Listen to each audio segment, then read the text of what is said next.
Cotton king studio मधून तुम्ही पाहत आहात एबीपी माझा। नमस्कार महाराष्ट्र, सुप्रभात। मी माधवी देसाई। या बुलेटिन मध्ये आपलं स्वागत। बुलेटिनची सुरुवात करणार आहोत हेडलाईन्स पासून। Headlines brought to you by Chitale बंधू।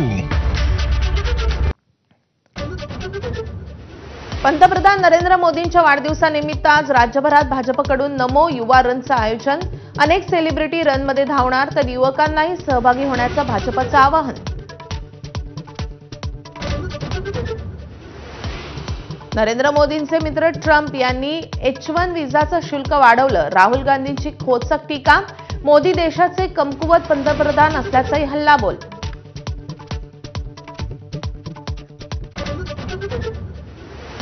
त्र्यंबकेश्वरमध्ये टीव्ही पत्रकारांना गुंडांची मारहाण। गाड्यांच्या प्रवेशाची पावती घेताना वाद, तर दोषींवर तातडीनं कडक कारवाई करण्याचे मुख्यमंत्र्यांचे आदेश। मंत्री भुजबळ महाजनांनी घेतली जखमींची भेट।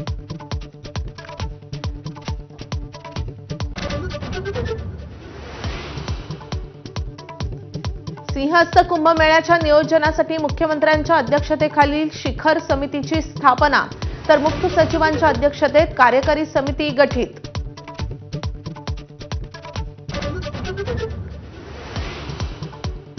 राज्यात ओला दुष्काळ जाहीर करण्यासाठी सरकार प्रयत्नशील। निकषांच्या पूर्ततेसाठी पावलं। कृषी मंत्री भरणेंची माहिती। अतिवृष्टीमुळे तब्बल 60 लाख एकरहून अधिक शेतीचं नुकसान।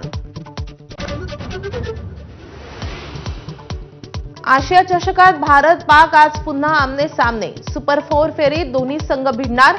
हँडशेक वादानंतर पीसीबीच्या रडारवर असणारे अँडी पायक्रॉफ्टस या सामन्याचे पंच।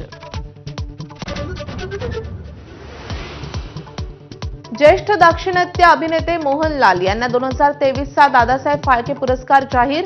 मंगळवारी राष्ट्रीय चित्रपट पुरस्कार वितरण सोहळ्यामध्ये गौरव होणार।